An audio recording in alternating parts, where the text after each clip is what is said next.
करते रहिए। और इन प्रोग्राम्स को, इन कार्यक्रमों को बनाने का उद्देश्य केवल यही है फिर कोई आए फिर कि हम जिस खुली हवा में सांस लेते हैं और जिनकी वजह से हम वो सांस लेते हैं, वरना हम भी कहीं ना कहीं किसी के घर में, आज हम यहाँ प्रोफेसर ना होकर किसी अंग्रेज के घर में गुलामी कर रहे होते, तो हम उन अमर शहीदों को, कुछ नोन हैं, पब्लिक फिगर हैं जिनके फोटोग्राफ्स हम हमेशा देखते हैं, लेकिन इन 7 दिवसीय व्याख्यानों में हम कुछ अनजाने शहीद जिनके बारे में लोगों को पता नहीं चल पाया, उनके बारे में भी डॉक्टर राम जी की साधुवाद की, उनके बारे में भी इतिहासविदों ने हम सबको जागरूक कराया। आज़ादी केवल 15 अगस्त और 26 जनवरी या गणतंत्र के दिन हम केवल इन चीज़ों को याद रखते हैं।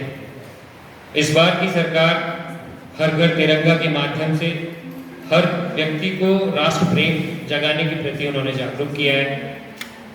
पर मेरा मानना यह है, हमारी बच्ची ने एक बात कहा था कि हमारा जो अपना काम है हम उसको ईमानदारी से करते चलें, प्रत्येक दिन कुछ ना कुछ अपने द्वारा ऐसा कुछ कार्य किया जाए जो राष्ट्र हित में हो, समाज हित में हो। सबको अपॉर्चुनिटी नहीं मिलती, मौके नहीं मिलते कि राष्ट्र की सेवा कर पाए, पर जहां हम रहते हैं, जिस समुदाय में रहते हैं, कुछ ऐसा हमें करते रहना चाहिए। पर्यावरण के प्रति हमें कुछ ना कुछ करते रहना चाहिए, अपनी जिम्मेदारी को हमेशा निभाते, क्योंकि हमारा जन्म यूं ही नहीं हुआ, इसको वेस्ट मत करिए। कुछ ना कुछ जिस चीज़ के लिए आपको पैदा किया है, ईश्वर ने भेजा है, उसमें अपना कंट्रीब्यूशन कीजिए, सहयोग दीजिए। तो मैं बहुत बहुत साधुवाद देना चाहूँगा डॉक्टर राम जी को कि इसी प्रकार के कार्यक्रम होते रहने चाहिए, क्योंकि शिक्षा के साथ को करिकुलर एक्टिविटी बहुत ज़रूरी है। तो आपको एक बार पुनः धन्यवाद डॉक्टर राम जी। जय हिंद, जय भारत।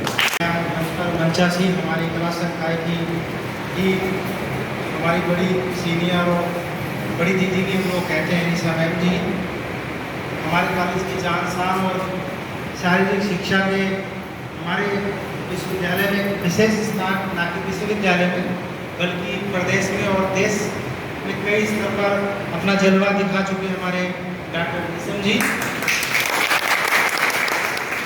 उनके साथ हमारी जो द्वितीय इकाई है NSS की, उसके जो कोऑर्डिनेटर हैं डॉक्टर SK जैन साहब, दूसरे हमारे साथी जो सोशियोलॉजी के प्रोफेसर हैं डॉक्टर मनीष मिश्रा जी, और इस कार्यक्रम को सफल बनाने में संचालन जो हम लोग सब लोग जानते हैं कि 11 अगस्त से लेकर 17 अगस्त आज 2 दिन है जो हम समापन समारोह मना रहे हैं, उसके संचालन में विशेष अपना योगदान निर्वहन करने वाले हमारे मनीष मिश्रा जी, और सबसे अधिक साधुवाद और धन्यवाद हमारे डॉक्टर राम जी द्विवेदी जी को, जिनके संचालन में ये पूरा सप्ताह प्रत्येक दिन 7 दिन की व्याख्यान माला लगातार, और हमारे बच्चों को इस आज़ादी के जो हम लोगों को मिली है, इसमें किन लोगों का योगदान रहा है, ये इतिहासकार भी हैं, और उस माध्यम से हमसे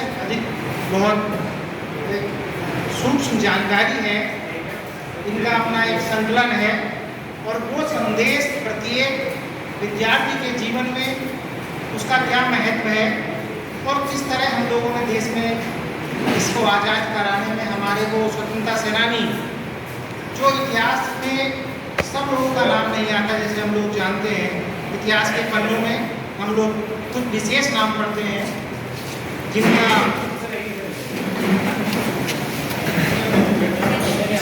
जो इतिहास के पन्नों पर अपना नाम दर्ज करने से छूट गए हों, रह गए हों, उनका भी एक बड़ा योगदान है। तो हम लोग उनको भी याद करें और मदद करें, तभी हम लोग जो ये आज़ादी का सप्ताह, स्वतंत्रता सप्ताह मना रहे हैं, तभी ये सार्थक होगा। मेरे प्यारे बच्चों, हम लोग स्वतंत्र राष्ट्र में अब सांसें ले रहे हैं, हमें बोलने की आज़ादी है, हमें खाने की आज़ादी है, हमें धर्म, जिस धर्म में भी हम लोग रहना चाहते हैं उसकी आज़ादी है।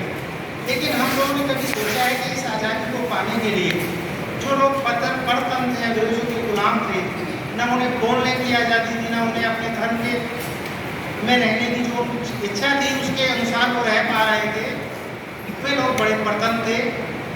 तो उन परतंत्र लोगों की अपेक्षा हम लोग कितने भाग्यवान हैं कि आज हम इस ऐसी खुली हवा में सांस ले रहे हैं। जिन लोगों के माध्यम से ये आज़ादी हम लोगों ने पाई है, उन लोगों को हम सदैव याद रखें। आज़ादी के अमृत महोत्सव जो भारत सरकार का ये कार्यक्रम है और उसी के अंतर्गत हम इसको मना रहे हैं। इसका यही ध्येय है, यही इसका मतलब है कि प्रत्येक जन, ना कि विद्यार्थी, जहाँ आप लोग रहते हैं, इस राष्ट्र के प्रति प्रेम की भावना अलग जगाते रहें, उनको बताते रहें कि अगर हम आज़ाद हैं तो उन लोगों की, उन शहीदों की वजह से है जिन्होंने अपना सर्वस्व जीवन न्यौछावर कर दिया। हम लोग अगर कोई भी काम करते हैं, पढ़ते हैं, तो हम उसके पीछे हमारा कोई ना कोई मंशा होती है, कोई ना कोई लोभ होता है कि हम लोग पढ़ेंगे, अच्छा हमें नौकरी मिलेगी, अच्छा व्यवसाय करेंगे, अच्छा एक समाज में स्थान प्राप्त करेंगे।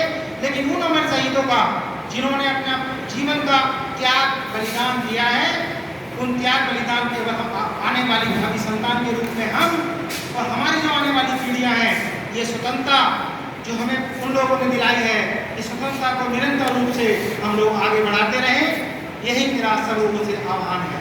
बहुत सारी मूल समस्याएं हैं, आप लोग देखते हैं समाज के अंदर कुरीतियाँ भी बहुत व्याप्त हैं। हम पढ़े लिखे बच्चे हैं, ग्रेजुएशन में हम कम से कम हम लोग कर रहे हैं, तो समाज में जाने एक ऐसा संदेश और एक ऐसा भारत, ताकि सबको बोलने की आज़ादी हो, सबको स्वतंत्र रूप से कुछ करने की आज़ादी हो, ये स्वतंत्रता और निरंतरता हमेशा भविष्य में बनी रहे, यही मेरा आह्वान है और मेरा यही कहना है। और मैं फिर एक बार इस कार्यक्रम के समन्वयक डॉक्टर रामजी द्विवेदी, जिन्होंने बहुत निरंतरता, तत्परता और बड़ी कर्मठता के साथ इस कार्यक्रम को सफल संचालन किया है और आज उसी कड़ी में हम इसका समापन समारोह मना रहे हैं। इनके लिए एक बार फिर आप लोग तालियां बजाएं। मैं एक बार पुनः अपने मंचासी हमारे पूर्व chief proctor doctor A K. Sharma ji का बहुत बहुत स्वागत और अभिनंदन करता हूँ इस कार्यक्रम में, और इन्हीं शब्दों के साथ मैं अपनी वाणी को विराम देता हूँ। धन्यवाद। अभी आप लोगों ने डॉक्टर सुनीता सिरोही जी को सुना, जो आज के कार्यक्रम की मुख्य वक्ता कहें, मुख्य अतिथि कहें रहे। देखिए, कभी भी एक इतिहासविद की बात को आप अटल सत्य मत मान लीजिए, क्योंकि तथ्यों की जो बारीकी है वो व्यक्ति अपनी इच्छा अनुसार मोड़ लेता है। वो कैसे कि जब कोई इतिहासकार है, उसे आप एक मछली पकड़ने वाले की तरह समझिए। किसकी तरह? मछली पकड़ने वाले। वो किसी नदी में जाता है और वहां तरह तरह की मछली होती है, लेकिन वो अपने पसंद की मछली को पकड़ता है, उसके बाद अपनी पसंद के तरीके से उसे बनाता और परोसता है। वैसा ही इतिहास भी वर्तमान में आपको देखने को मिलेगा, जिसमें तरह तरह की विचारधाराएं सम्मिलित होती हैं और लोग विचारधारा और चश्मे के कलर से इतिहास को देखने का प्रयास करते हैं, और वही हमारा इतिहास पूर्वाग्रह का शिकार हो जाता है। तो हमें इतिहास को पूर्वाग्रह से अलग रहकर तटस्थ देखना चाहिए। लेकिन जैसा कि समाजशास्त्र में कहा जाता है, मनुष्य एक सामाजिक प्राणी, और समाज में रहकर तटस्थता शायद संभव नहीं है। मैं ज्यादा समय ना लेते हुए, आप में से कितने लोगों ने वीर शहीद अमर मदन लाल ढींगरा जी को देखा है? किसी भी माध्यम से, छवि चित्र के माध्यम से, इंटरनेट के माध्यम से, या लाइब्रेरी में एक फोटो लगी हुई है ऊपर, कम से कम वही देख लो। यही लगा हुआ है सामने। सभी हाथ उठाओ, चलो। इसीलिए ये फोटो लाई गई है कि कम से कम जिनका नाम आप सुन रहे हैं, जिनके बारे में आप जान रहे हैं, कम से कम उन्हें पहचान सके कि वो है कौन। तो जैसा कि एक संक्षिप्त जीवन परिचय और उनके कार्यों को मैंने आपको बताया, मैं भी थोड़ा सा प्रकाश डालना चाहता हूँ। इन क्रांतिकारी मदन लाल ढींगरा जी की जो जन्म तिथि है, उसमें बहुत विरोधाभास है। आप तरह तरह के, चाहे विकिपीडिया देखिए तो आपको वहाँ 18 फरवरी 1883 लिखा मिल जाएगा। आप अन्य किसी ऑथर की बुक में जाइए, जैसे बिपिन चंद्रा या अन्य कई पुस्तकें हैं, उनमें तो इनके बारे में बहुत ही शौक में जानकारी दी है कि इन्होंने किसकी हत्या की, लेकिन इनकी बायोग्राफी या इनके सच्चे जीवन परिचय पे कहीं भी इतिहास की किताबें आप ढूंढिए, बहुत कम जानकारी मिलती है, जितनी मैंने खुद किताबें पढ़ी। ऐसे में एक वी.एन. दत्ता जी हैं, जिन्होंने 1978 में एक पुस्तक लिखी हुई थी, बायोग्राफी करके इनकी, उसमें उन्होंने अलग तिथि दी हुई है। वर्तमान में अमृत महोत्सव भारत सरकार की जो ऑफिशियल वेबसाइट उसमें मदन लाल धिंगरा जी की जो जन्म तिथि दी गई है वो 17 फरवरी 1883 दी गई है। ध्यान से सुनिएगा, 17 फरवरी 1883 इनकी जन्म तिथि थी। जैसा कि मैंने बताया कि एक संपन्न परिवार में हुए थे। आप सभी जान लीजिए कि उस समय इनके पिता जिनका नाम था दत्तामल जी, वो एक सिविल सर्जन थे और सरकारी पद पर थे और ये अमीरों की श्रेणी में आते थे। ये कुल मिलाकर 8 भाई बहन थे, जिसमें थे 7 भाई और 1 बहन, और सभी लोगों की शिक्षा दीक्षा लगभग विदेश में हुई, लंदन में। आपके मदन लाल धिंगरा जी की भी शिक्षा लंदन में बाद में हुई। उससे पहले प्रारंभिक शिक्षा की बात करें तो प्रारंभिक शिक्षा में आप देखेंगे कि इन्होंने लाहौर के स्कूल में इन्होंने शिक्षा ग्रहण की। उसके बाद इनको यूनिवर्सिटी लेवल पे भेजा गया, तो वहाँ पे एक मत पे इनका विरोध हो गया। वो मत था, उस समय स्वदेशी आंदोलन चल रहा। तो वो मत ये था कि जो वहाँ के प्राचार्य थे, प्रिंसिपल थे, उन्होंने सबको अलाउ किया कि जो वो ड्रेस होती है ब्लेजर, वो आप पहनेंगे। लेकिन वो ब्लेजर जो था वो आयाती कपड़े से बना हुआ था, और वो आयात कहाँ से हुआ था कोई बता देगा? लंदन से। तो इन्होंने इसका विरोध किया और उस विरोध समूह का इन्होंने नेतृत्व किया। इसका खामियाजा भी इन्हें भुगतना पड़ा। इन पे कार्रवाई की गई महाविद्यालय प्रशासन की ओर से। इन्हें 2 विकल्प दिए गए, या तो आप माफी मांग लीजिए या आपका नाम काट दिया जाएगा। इन्होंने माफी मांगने से इनकार कर दिया।